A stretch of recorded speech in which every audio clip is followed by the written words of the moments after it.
دنیا کی سب سے بڑی طاقتور فوج ایک ایسے ملک سے ہار رہی ہے جسے وہ چیونٹی سمجھتا تھا۔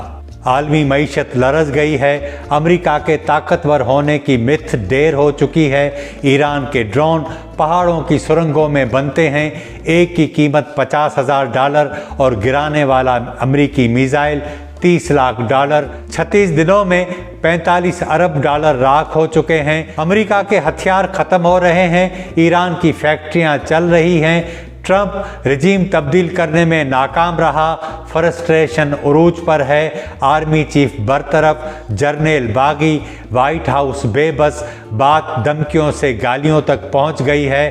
عرب ممالک برسوں سے امریکہ کے پیچھے چلتے رہے، طاقتور فوج نہیں بنائی، نہ حکمت عملی، نہ سیاسی کردار۔ امریکہ اور اپنی خواہش پر ایرانیوں کو کافر قرار دینے کے لیے بڑی سرمایہ کاری کرتے رہے۔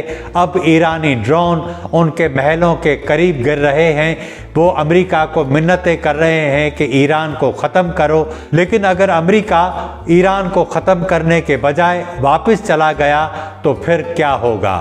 ایران مشرق میں روس اور چین کے ساتھ کھڑا ہوگا، اسرائیل مغرب سے داخل ہوگا اور یہ عرب ان دونوں کے درمیان پس جائیں گے۔ جو اپنے مذہبی بھائی کو اس کے دشمن کی خاطر اپنا دشمن بنائے، ان کا حشر وہی ہوتا ہے جو آج کل ان کا ہو رہا ہے۔